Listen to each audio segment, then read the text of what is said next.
Good day guys, and for today's video, Suzuki left handle switch ang ibahagi ko sa araw na ito. So for today's content guys, ay nice ko i-share sa inyo ang left handle switch, color coding, function at saka tapping. Sa ating left handle switch ay may dalawang socket guys, kulay yellow at saka kulay puti. Itong kulay yellow na socket nito, ito ay connected sa ating electrical harness. Samantalang itong kulay puti ay connected sa ating headlight assembly guys. Sa ating kulay yellow na socket is meron siyang 8 na kulay na wire, So meron siyang green, light green, white black, yellow red at saka yellow at saka sky blue at kulay gray. Unahin natin ang red yellow na wire guys. Ang red yellow na wire ay connected po sa ating high and low tail light at saka park light. So yan po ang kanyang connection guys, Ang tuong kulay ng red yellow ay white yellow, Dahil ang ating sample nating left handle switch ay replacement guys, kaya yan po ang binago ng aftermarket na pesa, So ngayon kukuha tayo ng kanyang buong electrical harness guys, kasi ang kanyang connection talaga na kulay is white yellow, hindi siya red yellow, since ito ay replacement nga. Pero kapag original lang ating sample guys, white yellow yan. Kukunin natin yung kanyang electrical harness guys at idudugtong natin siya para makita natin ang totoong kulay niya is white yellow. Para hindi kayo maliban guys kung sakaling makita nyo ang aking example na left handle switch. So yan po ang kanyang totoong kulay guys is white yellow.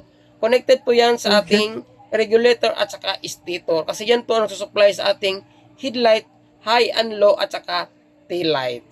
So yan kulay na yan guys na red yellow. Kapag yan ang nakikita nyo sa socket na mabibili nyo.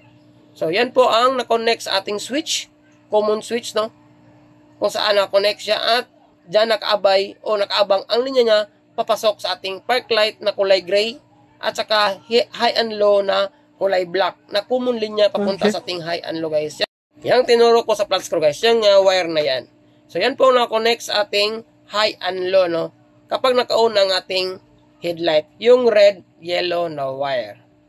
Yan. Kapag naka-on ang ating red yellow na wire, una niyang dadaanan is yung kulay gray, yung nagbibigay ilaw sa ating park light, sa ating headlight at saka tail light at maaaring din sa ating dashboard. Yun. So kapag naka-move naman siya sa ating high and low na supply, yung kulay black na naman na wire ang i-supplyan niya sa ating high and low. Bali yan ang common na linya sa ating high and low guys. Pero ang totoong supply talaga niya is main line is ang kulay na red yellow. Ang next naman is ang green. Green po ay connected sa ating busina guys. Ang green na yan ay output supply ng ating busina. Ibig sabihin is mayroon sa input na supply. Yan po ang ating kulay black white. So ang black white na yan guys, yan po ang nagbibigay supply sa ating busina. So kapag Suzuki ang makita nyo black white, ibig sabihin yan po ay ground connection. Meaning to say, ang ating busina ay negative trigger. So pag connect natin yung black white na wire na yan guys at ang kulay green is meron siyang continuity kapag pinindot natin ang kanyang busina. So, lagay natin ang dalawang test rod natin guys, kahit baligtad rin, Kapag pinindot natin ang kanyang push button, automatic, magkakaroon siya ng continuity sa ating tester. Ibig sabihin, silang dalawa ay may connection. Yun, Yun. Yung kulay black, white, at saka kulay green. Yung green, yun papunta sa ating busina. Ang black, white naman, yan po ang ating input ng ating busina. So, ulitin ko, yan po ay negative trigger kapag Suzuki ang ating busina guys. Negative trigger po ang kanyang output since negative naman ang kanyang input. Ang next naman is ang kanyang signal light. Yung makita kayong light green, yan po ay ating right signal light. Yan po ang ating right signal light guys. Kapag makita kayo ng light green. Kapag left signal light naman, kulay black po ang nyo makikita sa kanyang socket. Yan, sa ating left signal light.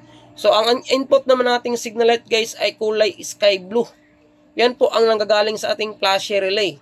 So, kapag nilagyan natin ang ating test rod dyan guys sa sky blue, automatic merong continuity ang ating light green at saka black. Kasi sila po ang may connection sa ating signal light.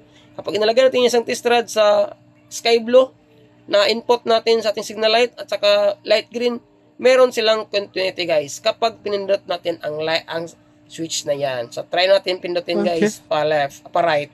So, meron siyang continuity. Ibig sabihin, silang dalawa ay may connection sa ating right signal light. Yun. Amazing! Kapag makikita kayo ng light green sa ating sa ating handle switch, Sa next naman is yung kulay black. Ilipat lang natin yung test rod natin sa kabila, no? Yung kulay black. Kasi yan po ang supply ng ating left signal light. So, yan hinatak ko na wire, guys. Try natin. Yon, meron siyang continuity. Confirm na ang kulay black na yan ang nagbibigay supply sa ating left signal light.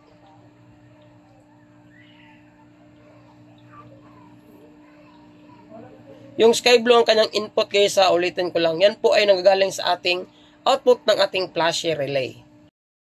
Next na color, guys, ay ang kulay gray. So, yung sinabi ko kina, yung kulay gray is connected sa ating headlight, guys.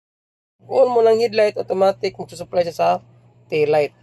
At the same time, siya din magsusupply sa ating headlight na may liit na bulb sa ating headlight lens. So, bali nangyari is nakaseries siya, guys. Kapag nilagay natin yung isang test rod natin sa red, yellow na wire, yung sa mainline supply nating headlight, at isa namang test rod natin ilagay natin sa kulay gray, automatic, pag una natin park light, siya naman, automatic magsusupply siya sa ating tail light. So, check natin kung mayroon siyang continuity, no? Para ma-sure talaga natin, guys, na totoo ang ating sinabi na connected sila sa ating headlight. Pag una natin ang kanyang park light, yun, may continuity na siya, guys. So, pag i-continue natin yung switch sa kanyang headlight, guys, umilaw pa rin ang ating taillight at saka park light kasi meron siyang continuity pa rin sa switch ng ating headlight. Yung kulay gray na wire na yan. So, yung tinuro ko, guys, no? So, ang kulang na lang is yung kulay yellow na wire. Kapag nakita kayo ng kulay yellow na wire, yan po ay linya na connect sa ating dashboard. Yan po ay high indicator natin, no? Kung naka-on yung headlight switch, kung nakaposisyon yung high beam, automatic nagre-reflect sa ating dashboard yung kanyang indicator na naka-high beam siya. Okay. Yan. Pag on nating switch, guys, kapag naka-high yan, so may display agad sa dashboard. Kung ito ay naka-high beam, no? Yan. So, naka-low naman siya is nawala yung supply ng indicator natin sa kanyang dashboard. Yun, no? Di ba? May continuity yun. Yung yellow na wire na yan, naka-connect sa ating dashboard. So, yung tinuro ko na wire, guys. No? Nag-iisang yellow lang yan sa socket. Next naman is sa kanyang puti na socket, no? Sa kanyang puti na socket is meron tayong makita na light green. So, yung light green yan, guys, yan po ay nakaseries sa ating right signal light, no? So, kung ilalagay natin yung test rod natin sa yellow na socket na may light green at saka puti na socket na may light green, sila po ay may continuity kasi nakaseries po sila, no?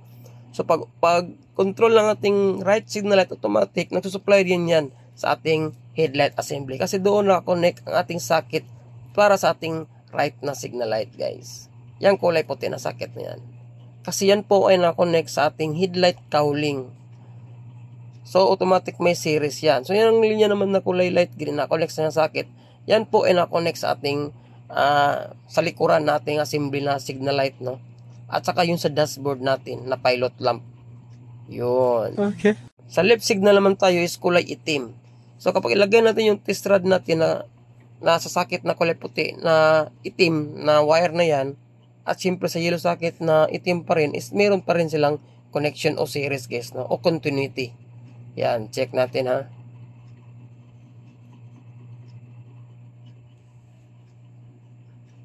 Lipat na natin yung test rod natin sa kulay itim. So, yun, meron siyang continuity pa rin, guys, no? Automatic yan. Kasi nga is nandun sa headlight assembly ang ating left na signal light na connect pa rin. At the same time, yung sa likuran natin, may connection din yan sa left signal light. At mismo yung sa dashboard natin sa ating pilot lamp na connect sa ating yellow na socket. Yun. Okay. Yun lang po ang mga madaling paraan na, guys, na intindihin kung saan na-connect ang ating mga linya sa ating left handle switch. Next naman na kulay na ating hanapin, guys, yung kulay puti. So, yung kulay puti yan, and yan po ay naka-connect sa ating headlight, no? So, kapag naka-on ang ating headlight, guys, kapag naka-low position siya, ang kulay naman na babahagyan niya ng supply is yung kulay puti. Kapag nilagay natin yung ang ating dalawang test rod sa kulay puti at saka sa red yellow is meron siyang continuity. Kapag naka-low position ang ating switch sa ating headlight, guys. So, check lang natin, no? Yun, meron siyang continuity, oh. Ang ating position po sa ating switch ay naka-low position siya, no? Ibig sabihin is may supply talaga sa kulay white na wire na yan papunta sa ating headlight assembly. So yun guys, no? Klaro ba? So kung may katanungan kayo kahit hindi related sa ginawa kong video guys, maaari kayo mag-iwan ng comment sa baba. At kung ngayon ka lang napadpad sa ating YouTube channel at saka Facebook page, paki-like at paki-follow na rin at paki-subscribe na rin. Maraming salamat. So yun. So next naman is yung kulay yellow guys, no? Yan po ay high beam, no, ng ating headlight, no. So kapag naka-on yung switch natin guys at naka-position sa high beam, yung dalawang kulay yellow nila yan po ang magbibigay supply sa ating ibabang bahagi ng bulb at saka itaas na bahagi ng bulb. Kasi dalawa po ang bulb ng headlight ng ating Raider 150. So ibig sabihin, kapag naka-on ang ating switch at naka-high position siya, dalawang bulb ang umiilaw. Isa sa ibaba, isa din sa taas. Pero high position, nasa high position po siya, no. Next naman na wire is yung black white. So kapag meron kayo nakitang black white sa puti na socket, ibig sabihin yan po ay ground, no. Nakakonect po yan sa ground. So meron siyang series connection sa yellow na socket kasi dyan po dumadaan yung ground natin na connect sa ating electrical harness. At the same time, yung isang ground na papunta sa ating busina, yan po ay nakaseries din kasi negative trigger ang ating busina.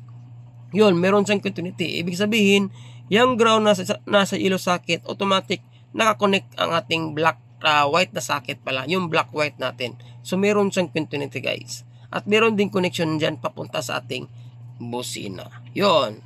So kapag nakita kayo ng kulay gray, automatic yan po ay nakakonect sa ating park light o tail light natin, no? Kasi meron ding maliit na bulb sa ating headlight assembly, yung kulay gray. So umiilaw din yan kapag naka-on ang ating park light. Yun, meron siyang continuity guys, no? Yung both side na gray at saka isang gray sa ating yellow na socket at saka white na socket. So kuha nyo ba? So ano pa mga kulay dyan na nalimutan natin, maaari nyo i-comment sa baba guys, no? Kung wala naman is mas maganda na rin yun, nabanggit natin.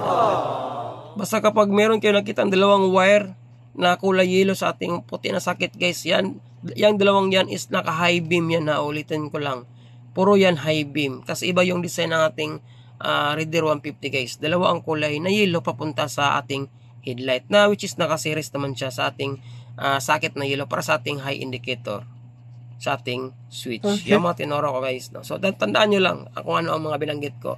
Yan naman lang guys, so sa araw nito maraming salamat at siyempre see you sa aking next video. Right, God bless.